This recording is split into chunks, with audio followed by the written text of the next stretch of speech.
நீதி உள்ள தேவன், நீதி உள்ள பிதாவே என்று இயேசு கிறிஸ்து தேவனை அழைத்தார். யோவான் 17:25. நம் தேவன் நீதி உள்ளவர் என்பதை உறுதிப்படுத்தும் சில சத்தியவேத வசனங்களை பார்ப்போம். தேவன் நீதிபரர். புலம்பல் 1:18, எஸ்ரா 9:15, எரேமியா 12:1. நீதி உள்ளவராக இருக்கிற தேவனே, நீர் இருதயங்களையும் சிந்தைகளையும் சோதித்து அறிகிறவர். சங்கீதம் 7:9.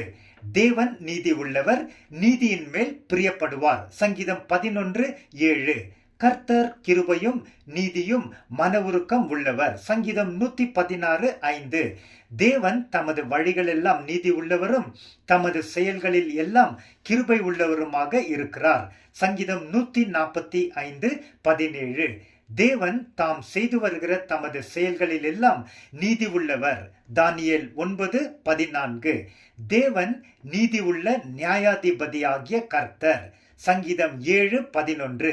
2 தீமோத்தி 4:8. இருக்கிறவரும் இருந்தவரும் பரிசுத்தரும் ஆகிய தேவரீர், நீர் நியாயம் தீர்க்க நீதி உள்ளவராக இருக்கிறீர். வெளிப்பாடு 16:5. சர்வ வல்லமை உள்ள தேவனாகிய கர்த்தாவே, உம்முடைய நியாய தீர்ப்புகள் சத்தியமும் நீதியும் ஆனவைகள். வெளிப்பாடு 16:7, 19:1.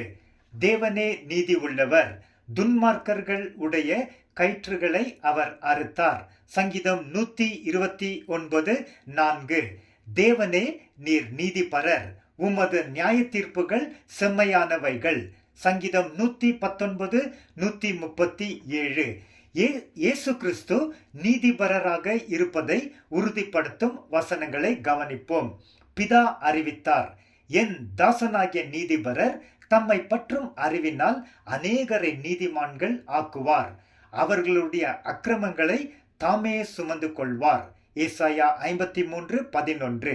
இயேசு கிறிஸ்து நீதி உள்ளவராக இருக்கிறார் என்று உங்களுக்கு தெரிந்திருப்பதினால் நீதியை செய்கிறவன் எவனும் அவரில் பிறந்தவன் என்று அறிந்து இருக்கிறீர்கள். 1 யோவான் 2:29. நீதியை செய்கிறவன் இயேசு கிறிஸ்து நீதி உள்ளவராக இருக்கிறது போல தானும் நீதி உள்ளவனாக இருக்கிறான். 1 யோவான் 3:7. ஒருவன் பாவம் செய்தால் நீதிபரராக இருக்கிற இயேசு கிறிஸ்து நமக்காக பிதாவின் இடத்தில் பரிந்து பேசுகிறவராக இருக்கிறார். 1 யோவான் 2:1. நீதி உள்ள தேவன் தொடர்ந்து நம்மை அவருடைய நீதியின் பாதையில் நடத்தி மகிமை பெற்றுக் கொள்வாராக. ஆமேன்.